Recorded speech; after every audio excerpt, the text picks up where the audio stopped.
लोकतंत्र एक ऐसी व्यवस्था है जिसमें जनता अपना शासक खुद चुनती है। लोकतंत्र शब्द को डेमोक्रेसी कहते हैं, जिसकी उत्पत्ति ग्रीक मूल शब्द डेमोस से हुई है।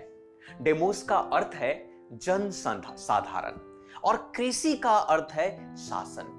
क्या प्राचीन काल में यह व्यवस्था हुआ करती थी और कैसी हुआ करती थी?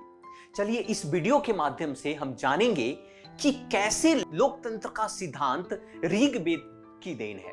नमस्कार, मेरा नाम रोहित कुमार। तरुण आईएएस के डिजिटल प्लेटफॉर्म पर आपका स्वागत है। लोकतंत्र में लोक का अर्थ जनता और तंत्र का अर्थ व्यवस्था होता है।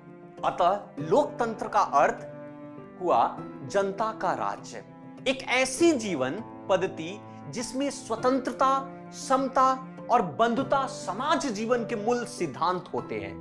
अंग्रेजी में लोकतंत्र शब्द डेमोक्रेसी से लिया गया है। डेमोक्रेसी भी कहते हैं, जिसकी उत्पत्ति ग्रीक मूल शब्द डेमोस से हुई है। डेमोस का अर्थ जन साधारण और क्रेसी का अर्थ शासन होता है। ऐतिहासिक दृष्टि से अवलोकन करें तो भारत में लोकतंत्रात्मक शासन प्रणाली का आरंभ पूर्व वैदिक काल से हो रहा है।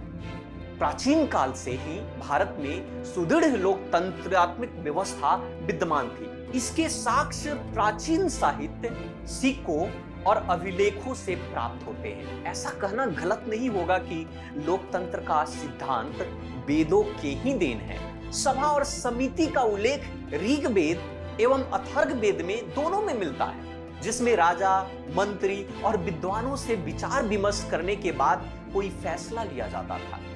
इनके माध्यम से यह पता चलता था कि उस समय राजनीति कितना ठोस हुआ करती थी, क्योंकि सभा एवं समिति के निर्णयों को लोग आपस में अच्छे दृष्टिकोण से निपटाते थे। यहां तक कि विभिन्न विचारधारा के लोग कई दलों में बट जाते थे और आपसी सलाह मशवरा करके निर्णय लिया करते थे। कभी कभी विचारों में मतभेद के कारण आपसी झगड़ा भी हुआ करता था। अर्थात आप ऐसा कह सकते हैं या ऐसा कहना गलत नहीं होगा कि वैदिक काल से ही द्विसदस्यीय संसद की शुरुआत मानी जा सकती है। इंद्र का चयन भी वैदिक काल में इन्हीं समितियों के कारण हुआ था। उस समय इंद्र एक पद हुआ करता था जिसमें राजाओं का राजा कहा जाता था।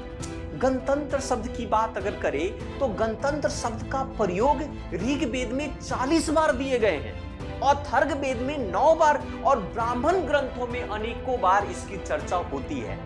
वैदिक काल की अगर हम पतन की बात करें या वैदिक काल के पतन के बाद राजतंत्रों का उदय की अगर हम बात करें तो काफी लंबे समय तक शासन इसकी चर्चा किया करते थे। चलिए हम बात करते हैं आज के आधुनिक संसदीय प्रणाली की। क्या आप जानते हैं कि आधुनिक संसदीय लोकतंत्र के कुछ महत्वपूर्ण तथ्य जैसे कि बहुमत द्वारा निर्णय लेना पहले से ये प्रचलित थी। उस समय भी बहुमत से हुआ निर्णय अलंघनीय माना जाता था। वैदिक काल के पश्चात छोटे गणराज्यों का वर्णन मिलता है, जिसमें जनता एक साथ मिलकर शासन से संबंधित प्रश्नों पर विचार करती थी। गणराज्य को प्राचीन काल में प्रजातांत्रिक प्रणाली के रूप में परिभाषित किया जाता था। जैसे मैं बात करता हूं आपको अत्रेय ब्राह्मण पन्नी के अष्टधाई की बात करो या कौटिल्य के अर्थशास्त्र की या महाभारत, अशोक स्तंभों के शिलालेख या उस समय के समकालीन इतिहासकारों तथा बौद्ध और जैन जैसे बहुत सारे विद्वानों की अगर रचित ग्रंथों की बात करें तो वहां पर ऐतिहासिक साक्ष्य काफी मिलते हैं। यहां तक कि मनुस्मृति के भी साक्ष्य इसी सभी चीजों पर बात करती है। अगर हम बात करें महाभारत के शांति पर्व में संसद नामक एक सभा का उल्लेख भी मिलता है, क्योंकि इसमें आम जनता के लोग होते थे। इसे जन सदन भी कहा जाता था। अगर आप बौद्ध काल की बात करें तो उस समय भी लोकतंत्र व्यवस्था थी। जैसे उदाहरण के तौर पर लिच्छवी, वैशाली, मल्लक, मद्दक, यहाँ कंबोज आदि जैसे गणतंत्र संघ लोकतंत्रात्मक व्यवस्था के उदाहरण के तौर पर मानते हैं। लेकिन क्या आप भूल गए कि वैशाली के पहले राजा विशाल को चुनाव द्वारा ही चुना गया था। कौटिल्य की अर्थशास्त्र में गणराज के दो तरह को बताया गया है। पहला अयुद्ध गणराज, एक ऐसा गणराज जिसमें केवल राजा ही फैसला लेता था। वहीं पर दूसरे श्रेणी के गणराज जिसमें हर कोई फैसला लेने में भाग ले सकता है। अगर हम बात करें पन्नी की अष्टध्यायी की बात करें, पन्नी की अष्टध्यायी में जनपद शब्द का उल्लेख मिलता है, जिसमें जनता द्वारा प्रतिनिधि चुना जाता था, वही शासन व्यवस्था वही संभालता था। इस बात से यह ज्ञात होता है कि प्राचीन काल से ही कई स्थानों पर गणतंत्रीय व्यवस्था थी, जिसके सूत्र कई आलेखों से मिलते हैं। अर्थात ये कहना गलत नहीं होगा कि लोकतंत्र का सिद्धांत ऋग वेद से ही मिलते हैं या लोकतंत्र का सिद्धांत ऋग वेदों का ही देन है।